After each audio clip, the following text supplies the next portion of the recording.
Welcome back, everyone, to the Asian Football Show. This is your host, Arya at 29 United. Still alone. My good friend Erfan is still in Qatar for the Asian Cup and is going to be joining us in the next episodes. But we're on episode 16. We're going to be reviewing the quarter and the semifinals. Now, we've intentionally made both of them together because I feel like it'll make a longer episode and there's just a lot more to talk about rather than just making one quarterfinal and one semifinal one. And there's obviously going to be the final one to review as well.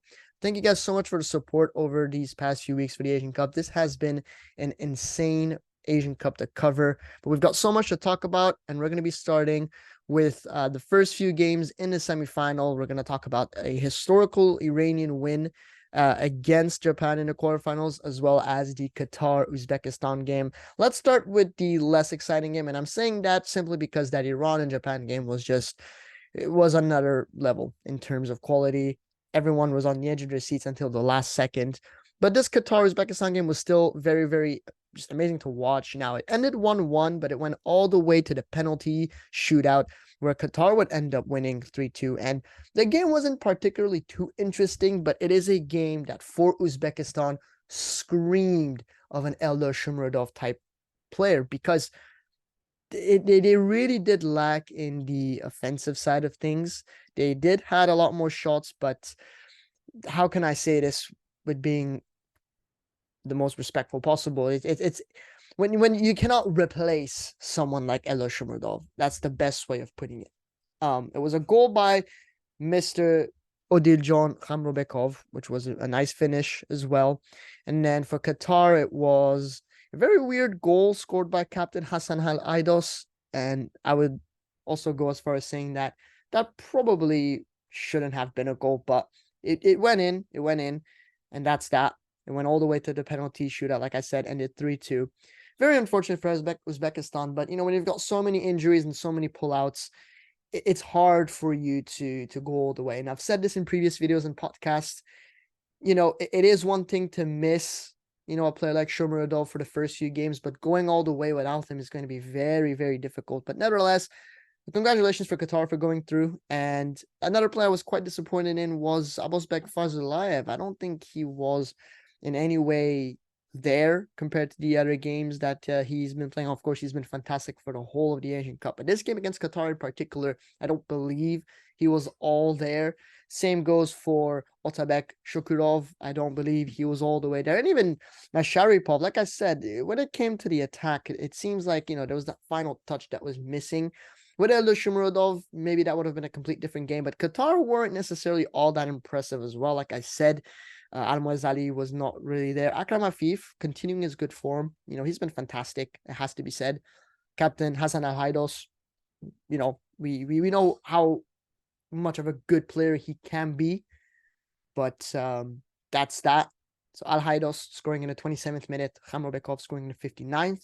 Game going all the way to penalties where Qatar would win 3-2. There's not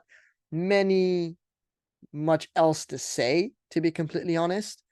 But it's one of those games where the better team won, right? And in this case, it was Qatar, in my opinion. Let me know what you guys think as well. Don't forget to follow us on Spotify and subscribe to us on YouTube, and also follow us on Twitter. We are just so excited to be talking about these sort of things. It's been very, very long since we've had a proper discussion, of Asian Cup quarterfinals per se. And then we move on to the next game here. Iran versus Japan. Now, as an Iranian myself, I will say, man, this game got me so emotional. I started bawling my eyes out. I was crying. I couldn't believe my eyes. Like, I genuinely went into this game. You guys saw the last podcast with our guest, Nick Watanabe, which is from Japan, right? I think we both expected a Japan win. But the way Iran played that game, I don't think I've seen Iran play with that much heart and passion in a very, very long time. So it all started with, Morita scoring a goal in 20th minute. And when that goal happened, I was like, I wasn't surprised. I was like, yeah, Japan's going to win this. It was only a matter of time. But to be fair, though, I mean, that goal wouldn't have been conceded, I feel like, against a better side. I mean, the defending was horrible, it must be said. And Ali Erfan should have saved that, which he did. It deflected off. It was unlucky, but in some way, it's not a goal that should have been a goal had the defending been a little bit better. But it was a nice dribble by Morita, who dribbled I think like 3 or 4 different players. I'm gonna get to the Japanese defense later on, but I will talk about the Japanese attack, who I think Ayase Ueda had a lot of chances, just couldn't take it. I feel like Takefusa Kubo, Ritsudoan, and these guys weren't really there. Daizen Maeda, I think, should have stayed on. I think Mitoma should have started. As soon as Mitoma came, I think became very clear that everything was going to go through him, but I feel like Japan didn't utilize Mitoma as much. And whenever he had the ball, I think his first touch got denied by a brilliant Alireza Jahanbash tackle. Jahanbash was on another level. I know he's criticized a lot within the Iranian football space, but I have to give my kudos, man. He was fantastic. He was amazing. And a lot of people criticize the Iranian lineup, with players like Mohebbi and Ibrahimi starting, including me. I didn't understand why Mohebbi and not someone like Mahdi Torabi or Ali Gholizadeh. I didn't really understand that. And you guys have to always remember, we don't have Mehdi Taremi. He didn't play in this game due to a suspension. So that's our best player gone. But the resilience and the unity and the passion that Iran showed, they were by far the better team. They completely outclassed Japan. And that's surprising to say, as this Japan team, is, I don't know if they still are at this point, but before the Asian Cup were definitely considered as one of the best sides in football because of their form. But this Asian Cup, it's fair to say that they've been disappointing, unfortunately. And it's sad because this is their golden generation. And who knows what's going to happen in 4 years, whether these players stay or they're going to have a fresh new batch. Fairly, most of these players are still young and still have one other Asian Cup in them for sure. But whether they're going to be starting in the next Asian Cup, that's another question. But Moriyasu, in my opinion, got it all wrong. And Ghalinoue got the better of him. So the goals were scored, like I said, by Morita for the Japanese side. And then Mohammad Mohebbi, like I said, the person who was probably the most criticized in that lineup is the one that ended up scoring. It was a beautiful goal, a great dribble by Jahanbash to get past Takefusa Kubo, to pass it to Osmoon with a brilliant layoff to Mohammad Mohebbi, who just had to put it in the center of the net. Brilliant goal. And this is the type of football that Iran can play, but they don't always show. And that's what is the most frustrating thing about this Iranian national team. We're going to get on to the next game against Qatar is, we obviously lost against Qatar, right? That's not a secret anymore. I can say it now, even though I'm talking about the Iran-Japan game. But we went from playing the best football I think the whole tournament has seen, or one of the best games that the tournament has seen, to that bad game against Qatar, which again, we're going to get into that later. And then later on, we're coming back to that 96-minute penalty, which was caused by Ko Itakura. And Itakura, I feel like it's very fair to say he had a disaster class of a game. And he knows it. He took responsibility, which is always nice to see when a player does that. Jahanbash scored that penalty. I was shaking. I couldn't believe my eyes. And from that moment on, I said, guys, this cup is Iran's to win. They don't have an easier path than this. They're facing Qatar, and they're going to face either Korea or Qatar, or Jordan, sorry. And that's over now. We've lost. But yeah, nevertheless, I think that Iranian side showed so much resilience, and this is the Iran that I know. And if we can put on these sort of performances every game, man, we're unstoppable.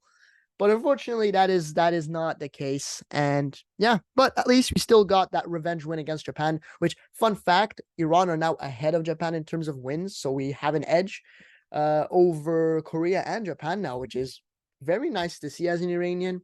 Now, whether that's going to stay for the next few years is something that we're going to have to see. I don't know when's the next time we're going to be playing Japan, to be completely honest with you.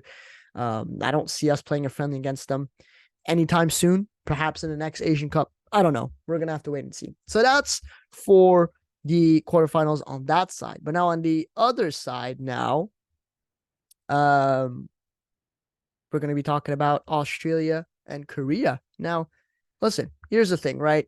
Again, I would say Jurgen Klinsmann got his butt saved by individual brilliance. Brilliant Heung-min Son free kick. And a Hwang Hee-chan last-minute penalty that tied the game. Obviously, Goodwin was the one that scored for Australia. Unlucky for Australia, but they were really this close of making it, and they couldn't, unfortunately, for them. And South Korea got the better of them, playing against Jordan, the next one, who, like I said, they beat Tajikistan. And, you know, it was an unfortunate loss for Tajikistan. I don't know with that own goal that made Jordan go through. Not really much else to add for those games other than that everyone then expected Iran and Korea to be the finalists. And guess what? Both of them are not the finalists. They're both out. Starting off with the Jordan and Korea game, right? I saw that game, and I was in school when I was watching this, by the way, guys. And when I saw this, I was like, okay, well, these guys have faced each other in the group stage, and now what can they learn with what happened in the last game? Jordan completely outclassed South Korea. And Al Naimet and Al Tamari, which was the two players that Nick and I in the last episode were discussing about, those are the two that end up, making a difference. Al Naimat, this guy is such a threat. And I hope he does get a move to Europe in the next few weeks, or I don't know, next few months.